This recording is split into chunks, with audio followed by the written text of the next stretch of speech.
ಹಾಗೆ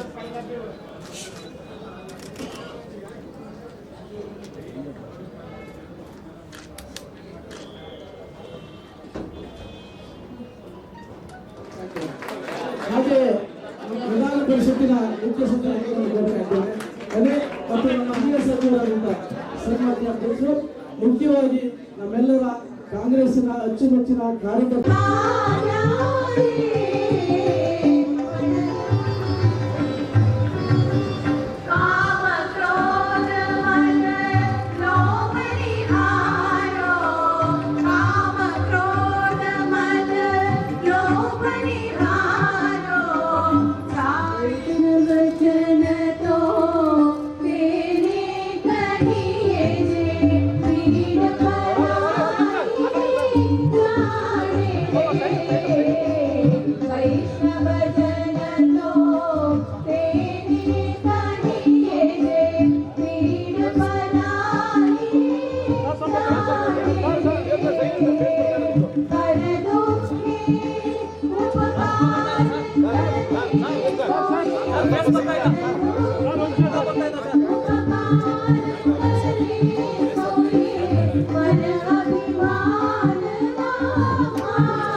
ರಾಷ್ಟ್ರಪಿತ ಗಾಂಧೀಜಿಯವರು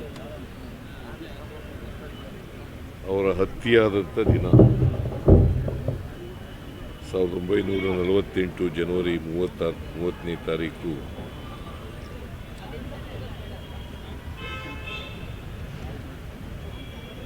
ಗೋಡ್ಸೆ ಮತ್ತು ಅವರ ಸ್ನೇಹಿತರು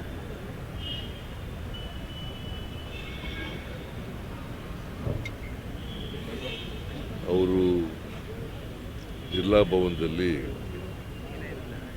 ತಂಗಿದ್ದಾಗ ಅವತ್ತು ವಲ್ಲಭಾಯ್ ಪಟೇಲ್ರ ಜೊತೆ ಮಾತಾಡ್ತಾ ಇದ್ರು. ಕೇಂದ್ರದ ಗೃಹ ಸಚಿವರಾಗಿದ್ದರು ಅವತ್ತು. ಅವ್ರ ಜೊತೆ ಮಾತಾಡ್ತಾ ಇದ್ರು. ಸ್ವಲ್ಪ ಸಮಯ ಆಯಿತು, ಯಾಕಂದರೆ 5 ಗಂಟೆಗೆ ಅವರು ಭಜನೆ ಪ್ರಾರಂಭ ಮಾಡ್ತಾಯಿದ್ರು. ಇಲ್ಲೇ ಇತ್ತು. ಅವತ್ತು ಸ್ವಲ್ಪ ವಿಳಂಬ ಆಯಿತು. ಯಾವತ್ತೂ ಕೂಡ ಅವರು 5 ಗಂಟೆಗೆ ಕರೆಕ್ಟಾಗಿ ಭಜನೆ ಪ್ರಾರಂಭ ಮಾಡ್ತಾಯಿದ್ರು. ಅವತ್ತು ವಲ್ಲಭಾಯ್ ಪಟೇಲ್ ಜೊತೆ ಮಾತಾಡ್ತಾ ಇದ್ದದರಿಂದ ಸ್ವಲ್ಪ ವಿಳಂಬ ಆಯಿತು. ಆಮೇಲೆ ಭಜನೆಗೆ ಪ್ರಾರ್ಥನೆ ಮಾಡಲಿಕ್ಕೆ ಹೋಗ್ತಾಯಿದ್ರು, ಪ್ರೇಯರ್ ಮಾಡೋಕ್ಕೆ. ಆಗ ಈ ಅಂತಕ ಗೋಡ್ಸೆ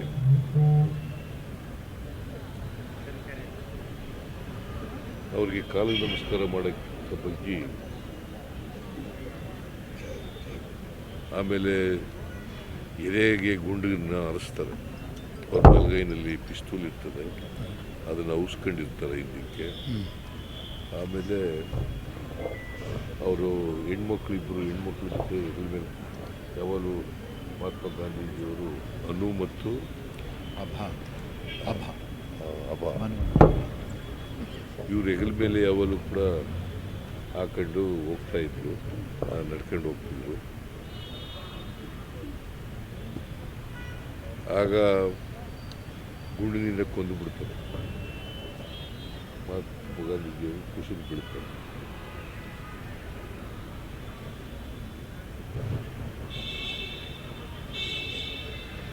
ಅತ್ಯಂತ ಮಹಾತ್ಮ ಗಾಂಧೀಜಿಯವರು ಶಾಂತಿ ದೂತರು.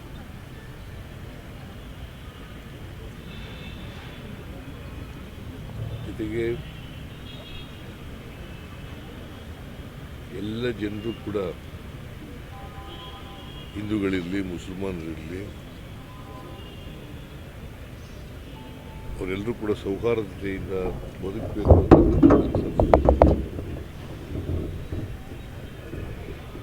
ಯಾರು ಭಾರತ ದೇಶವನ್ನು ಬಿಟ್ಟು ಹೋಗಬಾರ್ದು. ಭಾರತದಲ್ಲೇ ಇರಬೇಕು ಅಂತೇಳಿ ಅವರು ಸತ್ಯಾಗ್ರಹನೂ ಕೂಡ ಮಾಡಿರ್ತಾರೆ, ಉಪವಾಸನೂ ಕೂಡ ಮಾಡಿರ್ತಾರೆ. ಈ ದೇಶಕ್ಕೆ ಅವರ ನಾಯಕತ್ವದಲ್ಲಿ ಸ್ವಾತಂತ್ರ್ಯ ಸಿಕ್ಕಿತು. ಇವತ್ತು ನಾವೆಲ್ಲ ಸ್ವತಂತ್ರರಾಗಿರ್ಬೇಕಾದ್ರೆ ಮಹಾತ್ಮ ಗಾಂಧೀಜಿಯವರ ನಾಯಕತ್ವದಲ್ಲಿ ಬಹಳ ಜನರು ಕಾಂಗ್ರೆಸ್ನ ನಾಯಕರು ತ್ಯಾಗ ಬಲಿದಾನ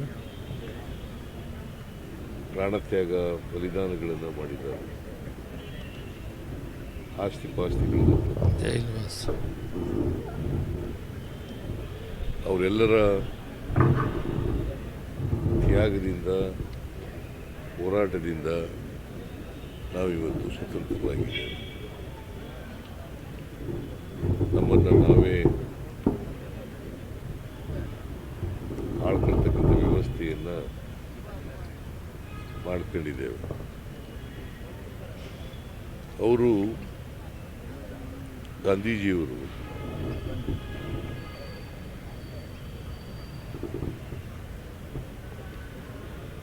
ಸಾಯುವಾಗಲೂ ಕೂಡ ಹೇ ರಾಮ್ ಅಂತೇಳಿ ಅದನ್ನು ಉಚ್ಚಾರ ಮಾಡಿ ಅವರು ಪ್ರಾಣತ್ಯಾಗ ಮಾಡಿದ್ರು. ಹೇ ರಾಮ್ ಅಂದರೆ ಶ್ರೀರಾಮಚಂದ್ರನ ಬಗ್ಗೆ ಅಪಾರವಾದಂಥ ಭಕ್ತಿಯನ್ನು, ನಂಬಿಕೆಯನ್ನು ಇಟ್ಕೊಂಡಿದ್ರು. ಅವರು ಅದಕ್ಕೋಸ್ಕರನೇ ಅವರು ಯಾವಾಗಲೂ ಕೂಡ ರಘುಪತಿ ರಾಘವ ರಾಜಾರಾಮ್ ಪತಿತ ಪಾವನ ಸೀತಾರಾಮ್ ಅಂತಕ್ಕಂಥದ್ದನ್ನು ಅವರು ಎಲ್ಲ ಕಾರ್ಯಕ್ರಮಗಳಲ್ಲಿ ಹೇಳ್ತಾರೆ. ಮತ್ತು ನಾವು ಕೂಡ ಎಲ್ಲ ಕಾರ್ಯಕ್ರಮಗಳಲ್ಲೂ ಕೂಡ ಆಡ್ತೇವೆ. ಶ್ರೀರಾಮಚಂದ್ರ ದಶರಥ ರಾಜನ ಮಗ. ಅವರಲ್ಲಿ ಕೌಶಲ್ಯ ದೇವಿಯ ಮಗ ಇವರು ಶ್ರೀರಾಮಚಂದ್ರ. 3 ಜನ ಹೆಂಡ್ತಿರು ದಶರಥ ಮಹಾರಾಜನಿಗೆ. ಅವರಲ್ಲಿ ಕೌಶಲ್ಯ ದೇವಿ ಮಗ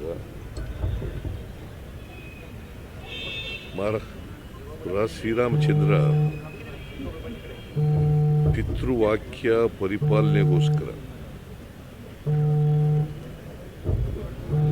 ಭರತನಿಗೆ ಪಟ್ಟ ಕಟ್ಟಿ ನಾನು ಪಟ್ಟಾಭಿಷೇಕ ಮಾಡಿಸ್ಕೋಬೇಕಾಗಿತ್ತು. ಆದರೆ ಅದನ್ನು ತ್ಯಾಗ ಮಾಡಿ ಭರತ ಇನ್ನೊಬ್ಬ ಕೈಕೇಯಿ ಮಗ ಅವರಿಗೆ ಪಟ್ಟ ಕಟ್ಟಿ ಕಾಡಿಗೆ ಹೋಗ್ತಾರೆ. ಶ್ರೀರಾಮಚಂದ್ರನ ಜೊತೆ ಸೀತೆ, ಲಕ್ಷ್ಮಣ ಇವರು ಕೂಡ ಹೋಗ್ತಾರೆ. 14 ವರ್ಷಗಳ ಕಾಲ ವನವಾಸ ಅನುಭವಿಸ್ತಕ್ಕಂಥದ್ದನ್ನು ಕೂಡ ಶ್ರೀರಾಮಚಂದ್ರ ಮಾಡ್ತಾರೆ. ಶ್ರೀರಾಮಚಂದ್ರ ಅಂತಂದರೆ ಸತ್ಯ ಪರಿಪಾಲನೆ ಮಾಡ್ತಾರೆ. ಅದಕ್ಕೆ ನಾವು ಅವರು ವನವಾಸ ಮುಗಿಸಿ ಬಂದ ಮೇಲೆ ಮತ್ತೆ ಅಯೋಧ್ಯೆ ರಾಜನಾಗ್ತಾರೆ. ಅವರ ಆಡಳಿತ ಹೇಗಿತ್ತಪ್ಪ ಅಂತಂದರೆ ಎಲ್ಲ ಧರ್ಮದವ್ರನ್ನ, ಎಲ್ಲ ಜಾತಿಯವರನ್ನ ಎಲ್ಲರೂ ಕೂಡ ಸಮಾನವಾಗಿ ಕಾಣ್ತಾ ಇದ್ದಾರೆ. ಅವರಿಗೆ ನ್ಯಾಯ ಒದಗಿಸ್ಕೊಡ್ತಕ್ಕಂಥ ಕೆಲಸವನ್ನು ಮಾಡ್ತಾರೆ. ಅದಕ್ಕೆ ನಾವು ರಾಮರಾಜ್ಯ ಆಗಬೇಕು ಅಂತ ಹೇಳ್ತೀವಿ. ರಾಮರಾಜ್ಯ ಆಗಬೇಕು, ದೇಶ ರಾಮರಾಜ್ಯ ಆಗಬೇಕು, ಕರ್ನಾಟಕ ರಾಮರಾಜ್ಯ ಆಗಬೇಕು ಅಂತ ಎಲ್ಲ ಹೇಳ್ತೀವಿ. ಯಾಕಂದರೆ ಅಷ್ಟರ ಮಟ್ಟಿಗೆ ಒಂದು ಆದರ್ಶ ಆಡಳಿತವನ್ನು ಶ್ರೀರಾಮಚಂದ್ರ ಈ ಅವತ್ತು ದೇಶಕ್ಕೆ ಅವರ ಆಡಳಿತ ಇತ್ತು ಅಂತಕ್ಕಂಥದ್ದು ಇವತ್ತು ಗೊತ್ತಾಗುತ್ತೆ. ಅಂಥ ವ್ಯಕ್ತಿಯನ್ನು ಒಬ್ಬ ಮತಾಂಧ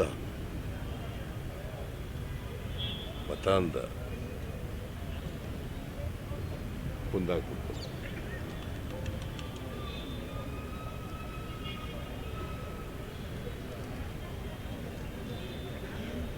ನಾನು ಈಗ ರಾಜಕೀಯ ಮಾತಾಡೋಕ್ಕೆ ಹೋಗಲ್ಲ. ಅಗತ್ಯ ಇಲ್ಲ ಅಂತೇಳಿ ಭಾವಿಸ್ಕೊಂಡಿದ್ದೇನೆ. ಸರ್, ಇದು ಮಂಡ್ಯ ಘಟನೆಗೆ ಯಾರೆಲ್ಲ ತಾಳಪ್ಪ ಇಲ್ಲಿ ನೀನು ಹೇಳ್ಬಿಟ್ಟು ಮಂಡ್ಯ ಘಟನೆ ಅವರ ಆದರ್ಶ ತಾಳು ಸ್ವಲ್ಪ, ನಾನು ಇನ್ನೂ ಮುಗಿಸೇ ಇಲ್ಲ, ನೀನು ಆಗಲೇ ಪ್ರಶ್ನೆ ಕೇಳಿಸ್ತೀನಿ. ಅವರ ಆದರ್ಶ ಪಾಲನೆ. ಅದರಿಂದ ನಾವು ಎಲ್ಲ ಧರ್ಮದವರನ್ನು ಕೂಡ ಪ್ರೀತಿಸ್ತಾ ಇದ್ದರು ಮಹಾತ್ಮ ಗಾಂಧೀಜಿಯವರು. ಎಲ್ಲ ಜನರನ್ನು ಪ್ರೀತಿಸ್ತಾ ಇದ್ದರು. ಎಲ್ಲರನ್ನು ಕೂಡ ಮನುಷ್ಯರಾಗಿ ಕಾಣ್ತಾ ಇದ್ದರು. ಅದರಿಂದ ಮನುಷ್ಯರಲ್ಲಿ ಪ್ರೀತಿ ಇರಬೇಕೆ ಹೊರತು ದ್ವೇಷ ಇರಬಾರ್ದು. ಇದನ್ನು ನಮಗೆ ಮಹಾತ್ಮ ಗಾಂಧೀಜಿಯವರು ಬಿಟ್ಟೋಗಿರ್ತಕ್ಕಂಥ. ಯಾರನ್ನು ದ್ವೇಷಿಸಬಾರ್ದು, ಪ್ರತಿಯೊಬ್ಬರನ್ನು ಕೂಡ ಪ್ರೀತಿಸಬೇಕು, ಅಣ್ಣ ತಮ್ಮದಿರಂತೆ ನೋಡಬೇಕು, ಒಂದು ತಾಯಿ ಮಕ್ಕಳಂತೆ ಬದುಕ್ತಕ್ಕಂಥ ವಾತಾವರಣವನ್ನು ನಿರ್ಮಾಣ ಮಾಡಬೇಕು. ಸೊ ಅದನ್ನು ಗಾಂಧೀಜಿಯವರು ಸತ್ಯ ಅಹಿಂಸೆಯ ಮೂಲಕ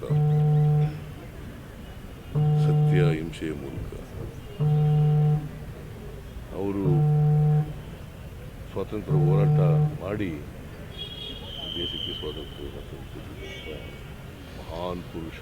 ಅದಕ್ಕೆ ಅವ್ರನ್ನ ನಾವು ಮಹಾತ್ಮ ಅಂತ ಕರಿತೀವಿ. ರಾಷ್ಟ್ರಪಿತಾ ಅಂತ ಕರಿತೀವಿ. ರಾಷ್ಟ್ರ ಪಿತಾ ಅಂತ. ಎಲ್ರಿಗೂ ಮಹಾತ್ಮ ಅಂತ ಕರೆಯೋಕ್ಕಾಗಲ್ಲ, ಎಲ್ರಿಗೂ ರಾಷ್ಟ್ರಪಿತ ಅಂತ ಕರೆಯೋಕ್ಕಾಗಲ್ಲ. ಇಡೀ ದೇಶದಲ್ಲಿ ಅವರೊಬ್ಬರನ್ನೇ ಮಹಾತ್ಮ, ರಾಷ್ಟ್ರಪಿತ ಅಂತ ವ್ಯಕ್ತಿಯನ್ನು ಕೊಂದಾಕಿದವರು, ಅವರನ್ನು ಗೋಡ್ಸೆಯನ್ನು ಪೂಜಿಸ್ತಕ್ಕಂಥವ್ರು ಕೂಡ ನಮ್ಮ ನಡುವೆ ಇದ್ದಾರೆ.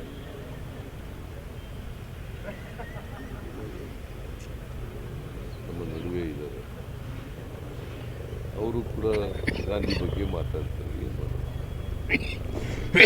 ನಾನು ಮಹಾತ್ಮ ಗಾಂಧೀಜಿಯವರಿಗೆ ಕರ್ನಾಟಕ ಜನರ ಪರವಾಗಿ ಮತ್ತು ಸರ್ಕಾರದ ಪರವಾಗಿ ಅವರನ್ನು ಸ್ಮರಿಸ್ಕೊಂಡು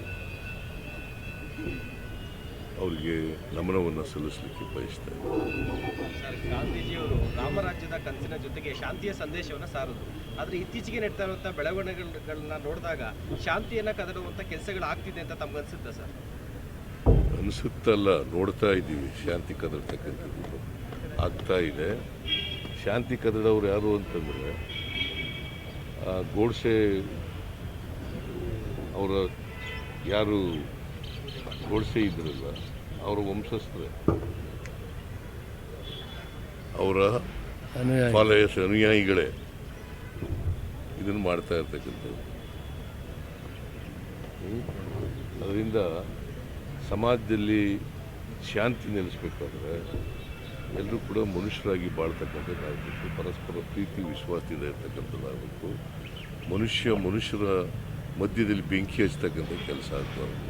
ಧರ್ಮಗಳ ನಡುವೆ ಬೆಂಕಿ ಹಚ್ಚತಕ್ಕಂಥ ಕೆಲಸ ಆಗಬಾರ್ದು. ಮಂಡ್ಯ ಘಟನೆಗೆ ಅಲ್ಲಿನ ಜಿಲ್ಲಾಡಳಿತ ವೈಫಲ್ಯ ಅಂತ ಸಂಸದೆ ಸುಮಲತಾ ಅಂಬರೀಶ್ ಅವರು ಹೇಳಿದ್ದಾರೆ ಸರ್. ಏನಂತ? ಅಲ್ಲಿನ ಇದು ಜಿಲ್ಲಾಡಳಿತ ವೈಫಲ್ಯದಿಂದ ಈ ರೀತಿ ಘಟನೆ ಆಗಿದೆ ಅಂತ ಸರ್. ಏನು ವೈಫಲ್ಯ ಅಂದ್ರೆ ಏನು?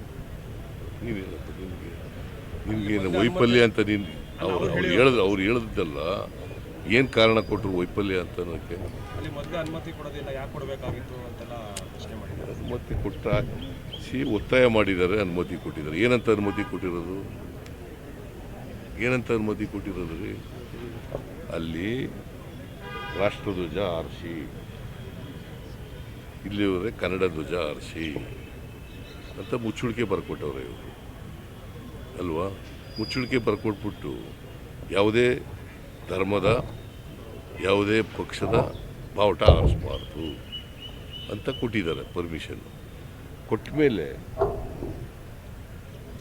ಅದಕ್ಕೆ ವಿರುದ್ಧವಾಗಿ ಯಾಕೆ ನಡ್ಕೊಂಡ್ರು? ಮುಚ್ಚುಳಿಕೆ ಎಲ್ಲ ಬರ್ಕೊಟ್ಬಿಟ್ಟು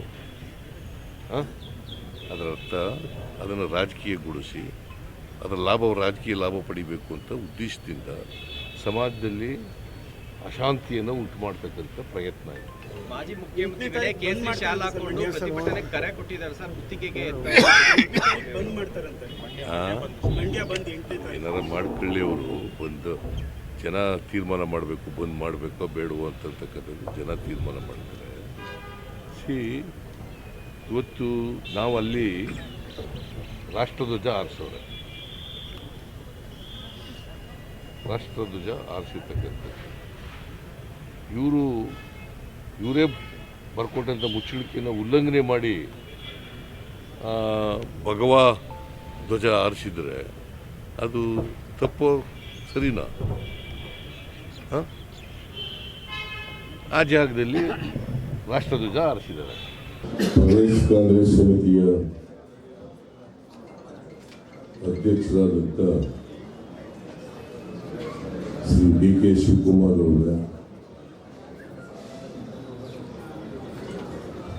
ಎಐಸಿಸಿ ಕಾರ್ಯದರ್ಶಿಗಳಾದಂಥ ಅಭಿಷೇಕ್ ದತ್ತ ಅವರ, ಮಾಜಿ ಮುಖ್ಯಮಂತ್ರಿಗಳಾದಂಥ ನಾನು ವೀರಪ್ಪ ಮೊಯ್ಲಿಯವರ, ನನ್ನ ಸಹೋದ್ಯೋಗಿಗಳಾದಂಥ ಕೆ ಎಚ್ ಮುನಿಯಪ್ಪನವರ,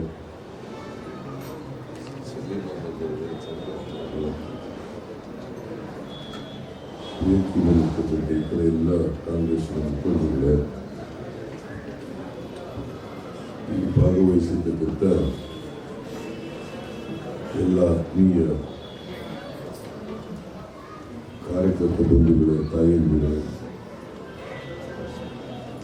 ಮಾಧ್ಯಮದ ಸ್ನೇಹಿತರೆ, ಇವತ್ತು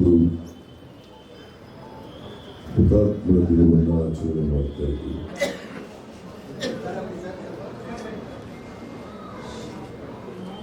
ಮಹಾತ್ಮ ಗಾಂಧಿಯವರು ಹತ್ಯೆಯಾದಂಥ ದಿನವನ್ನೇ ಇಡೀ ದೇಶದಲ್ಲಿ ಹುತಾತ್ಮರ ದಿನವನ್ನಾಗಿ ನಾವು ಆಚರಣೆ ಮಾಡ್ತೇವೆ. 1948 ಜನವರಿ 30ನೇ ತಾರೀಕು ಸುಮಾರು 5 ಗಂಟೆ 15 ನಿಮಿಷದಿಂದ 20 ನಿಮಿಷಗಳು ಹಠಾಂಧ ಘೋಷೆ ಬೆಂಕಿ ಕೊಡ್ತಾರೆ.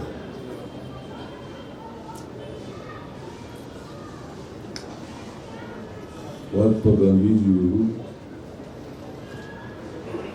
ಅವತ್ತು ಡೆಲ್ಲಿನಲ್ಲಿ ಬಿರ್ಲಾ ಭವನದಲ್ಲಿ ಇರ್ತಾರೆ.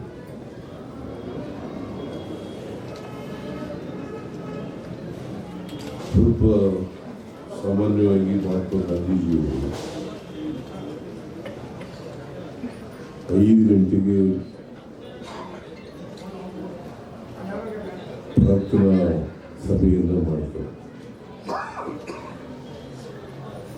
ವಲ್ಲಭಭಾಯಿ ಪಟೇಲ್ ಜೊತೆ ಮಾತಾಡ್ತಾ ಇರೋದು ಸ್ವಲ್ಪ ತಡ.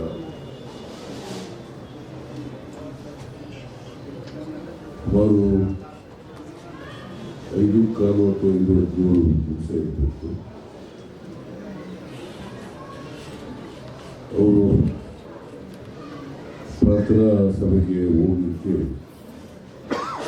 ಹೊರಡ್ತಾರೆ.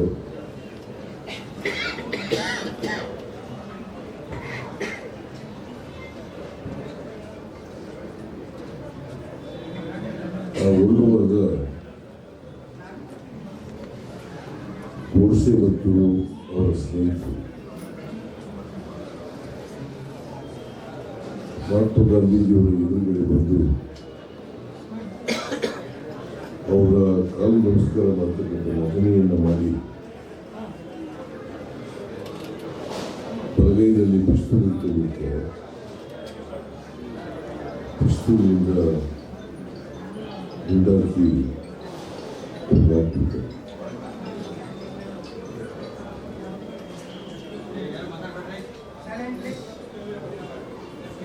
ಆ ನಾಲ್ಕುಗಳ ಗೋಡ್ಸೆನೆ ಇವತ್ತು RSS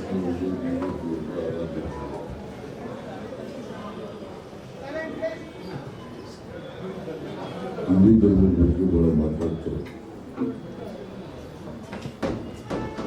ಅವನ್ನೆಲ್ಲ ಹಿಂದೂ ವಿರೋಧಿಗಳು ಅಂತ ಮುಗಿಸ್ತಾರೆ, ಆರೋಪ ಮಾಡ್ತಾರೆ. ಮಹಾತ್ಮ ಗಾಂಧೀಜಿಯವರಂತ ಶ್ರೇಷ್ಠ ಹಿಂದೂ ಇನ್ನೊಬ್ಬರಿಲ್ಲ ಅಂತಕ್ಕಂಥದ್ದು ನಾವು ತಿಳ್ಕೊಳ್ಳೋದು. ಶ್ರೇಷ್ಠ ಹಿಂದೂ ಮಹಾತ್ಮ ಗಾಂಧಿ. ಆ ಶ್ರೇಷ್ಠ ಹಿಂದೂನೇ ಕೊಂದಾಕಿದವರು ಇವತ್ತು ಹಿಂದೂ ಬಗ್ಗೆ ಬಹಳ ಮುಖಾನುಮುಖವಾಗಿ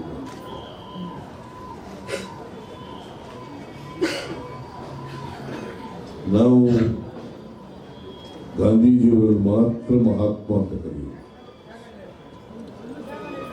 ರಾಷ್ಟ್ರಪಿತ ಅಂತ ಕರೆಯುವುದು.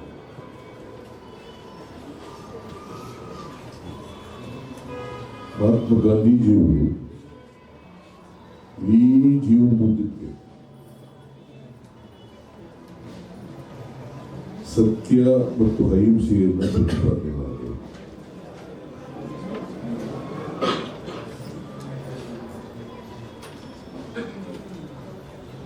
ಯಾವತ್ತೂ ಕೂಡ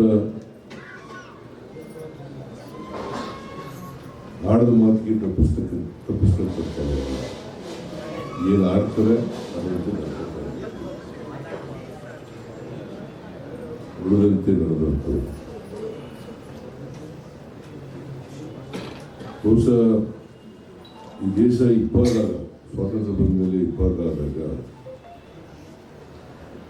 ಮಹಾತ್ಮ ಗಾಂಧೀಜಿಯವರು ಸ್ವಾತಂತ್ರ್ಯ ಬಂದ ದಿನ ನಾವು ಅದನ್ನು ಸಂಭ್ರಮಿಸತಕ್ಕಂಥ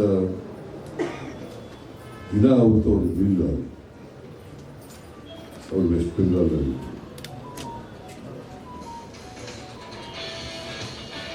ಅಲ್ಲಿ ಹಿಂದೂ ಮುಸಲ್ಮಾನರು ಸೌಹಾರ್ದತೆಯನ್ನು ಏರ್ಪಾಡು ಮಾಡ್ತಕ್ಕಂಥ ಕೆಲಸವನ್ನು ಮಾಡ್ತಾರೆ. ಇಬ್ಬಾಗಾದಾಗ ಹಿಂದೂ ಮುಸಲ್ಮಾನರು ಗಲಭೆ ಆಗ್ತದೆ. ಸಾವಿರಾರು ಜನ ಹಿಂದೂಗಳು ಸಾಯ್ತಾರೆ, ಮುಸಲ್ಮಾನರು ಸಾಯ್ತಾರೆ.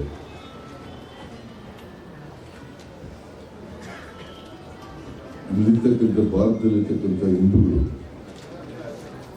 ಪಾಕಿಸ್ತಾನಕ್ಕೆ ಹೋಗಬಾರ್ದು ಅಂತೇಳಿ, ಇಲ್ಲೇ ಉಳಿಬೇಕು ಅಂತೇಳಿ ಉಳಿಸ್ಲಿಕ್ಕೆ ಬಹಳ ಸರ್ವ ಪ್ರಯತ್ನವನ್ನು ಕೂಡ ಮಾಡ್ತಾರೆ. ಅವರು ಮನುಷ್ಯತ್ವದಲ್ಲಿ, ಮನುಷ್ಯರ ಮಾತೃತ್ವದಲ್ಲಿ ನಂಬಿಕೆ ಇಟ್ಟಿದ್ದಾರೆ. ಮನುಷ್ಯರ ನಡುವೆ ಪ್ರೀತಿ ಇರಬೇಕು ಹೊರತು ದ್ವೇಷ ಇರಬಾರ್ದು.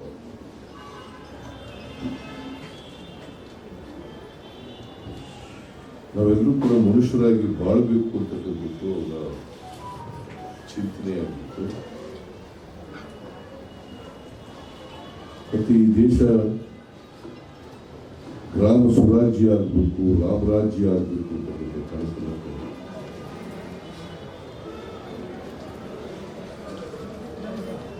ಆದರೆ ಸ್ವಾತಂತ್ರ್ಯ ಬಂದ ಇನ್ನೂ ಒಂದು ವರ್ಷ ತುಂಬಲು ಉತ್ಸುಕವಾಗಿದೆ. ಅದನ್ನು ಪತಾಂದ ಆತುರ ಬೋರಿಸಿ ಕೊಂಡಾಕಿ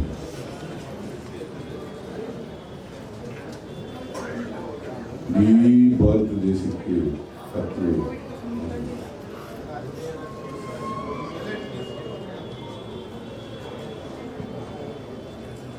ಅಂತ ಮಹಾತ್ಮನ ಕೊಂಡಾಕಂಥವರು ಇವತ್ತು ನಾವೆಲ್ಲ ಹಿಂದೂಗಳು, ಬೇರೆಯವರೆಲ್ಲ ಹಿಂದೂಗಳಲ್ಲ ಅಂತಕ್ಕಂಥ ರೀತಿಯಲ್ಲಿ ಹಾಕ್ತಾರೆ. ನಾನು ಮೊದಲೇ ಹೇಳಿದಂತೆ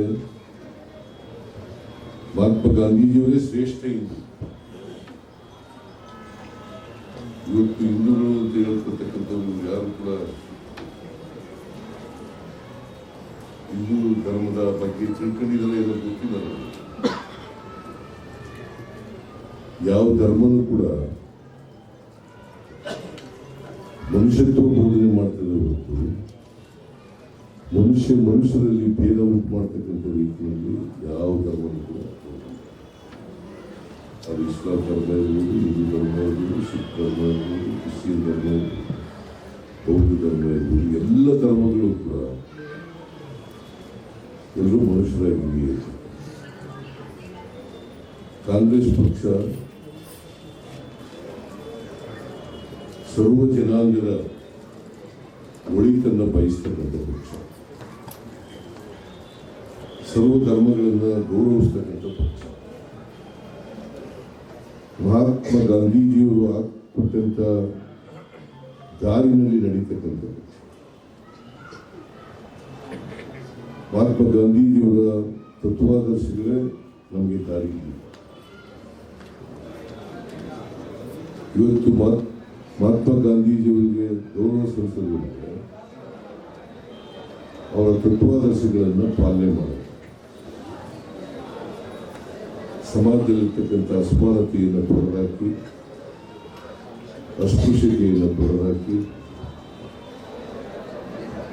ಎಲ್ಲರೂ ಕೂಡ ಮಾನವರಾಗಿ ಬಾಳ್ತಕ್ಕಂಥ ಒಂದು ಸಮಾಜ ನಿರ್ಮಾಣ ಮಾಡ್ತಕ್ಕಂಥದ್ದು ನಮ್ಮ ಮುಂದೆ ಇರ್ತಕ್ಕಂಥ ಸವಾಲು. ಅದನ್ನು ಮಾಡ್ತಕ್ಕಂಥ ಪ್ರಯತ್ನವನ್ನು ಮಾಡೋಣ. ಬಿಜೆಪಿಯವರು ಇರತಕ್ಕಂಥ ರಾಮ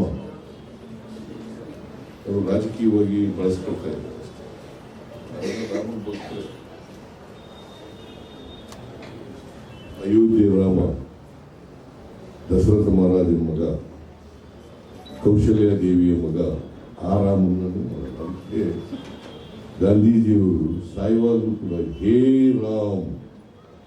ರಾಮ್ ಅಂತೇಳಿ ಪ್ರಾಣ ಬಿಡ್ತಾರೆ. ಆ ರಾಮನಿಗೂ ಕೂರಿಸ್ತಾರೆ. ಅಂತ ವ್ಯಕ್ತಿಯನ್ನೇ ಕೊಂದು ಹಾಕ್ಬಿಟ್ಟವ್ರು ಇವರು. ಈಗ ರಾಮನ ಜಪ ಮಾಡೋದು ಜನ ನಂಬ್ತಾರೆ ಅಂತ ತಿಳ್ಕೊಂಡಿದ್ದಾರೆ. ಯಾರು ಇವರ ವಿಚಾರ ವಿರೋಧ ಮಾಡ್ತಾರೆ ಅವರೆಲ್ಲರೂ ಹಿಂದೂ ವಿರೋಧಿಗಳು ಅಂತ.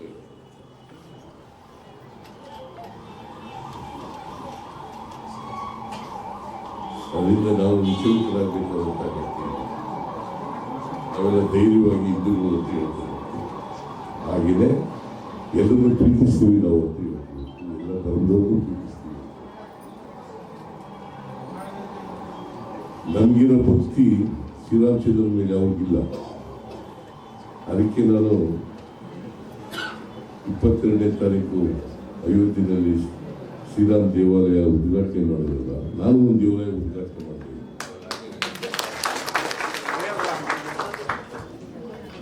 ಮಧೇಪುರ ಕಾಶ್ಮೀರದಲ್ಲಿ ನಾನು ಒಂದು ದೇವಾಲಯ ಉದ್ಘಾಟನೆ, ಆಂಜನೇಯ ಪ್ರತಿಮೆ ಯುವಕರಲ್ಲಿ ಉದ್ಘಾಟನೆ. ಅವ್ರಿಗೆ ಎಲ್ಲರಿಗೂ ಹೇಳಿಸ್ತೆ, ಜೈ ಶ್ರೀಮಾನ್ ಜೈ ಶ್ರೀರಾಮ್ ಅನ್ನೋದು ಬಿಜೆಪಿಯವರು ಸೊತ್ತಲ್ಲ. ಇದು ಮಹಾತ್ಮ ಗಾಂಧೀಜಿಯವರೇ ಹೇ ರಾಮ್ ಅಂತ ಹೇಳಿದ್ರು. ಅದನ್ನ ನಾವು ಹೇಳೋಣ, ಏನು ತಪ್ಪೇನಿದೆ ಅಂತೇಳಿ ನೀವೆಲ್ಲ ಹೇಳಿ ಅಂತೇಳಿ ಜೈ ಶ್ರೀರಾಮ್ ಅಂತ ಹೇಳಿ.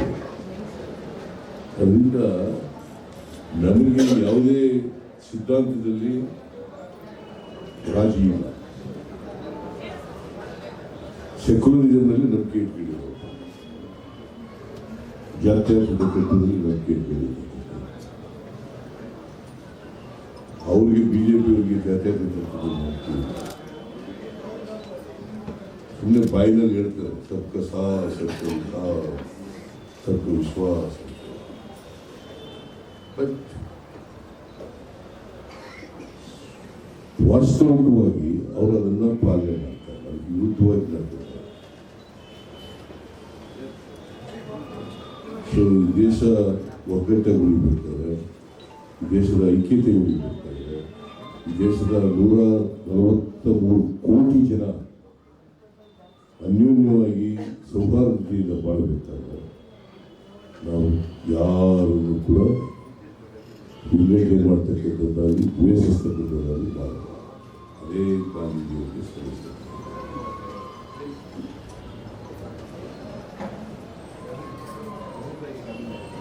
ಗಾಂಧೀಜಿಯವರಿಗೆ ಸಲ್ಲಿಸ್ತಕ್ಕಂಥ ಗೌರವ ಅಂತಂದ್ರೆ ಈ ದೇಶನ ಸ್ವಾತಂತ್ರ್ಯ ತಂದುಕೊಟ್ಟವರು ಕಾಂಗ್ರೆಸ್ನವರು. ಇವ್ರು ನಮ್ಗೆ ಹೇಳ್ಕೊಡ್ತಾರೆ ದೇಶಭಕ್ತಿ ಬಗ್ಗೆ. ಇವ್ರಿಗೆ ದೇಶಭಕ್ತಿನೇ ಗೊತ್ತಿಲ್ಲ ಇವ್ರಿಗೆ.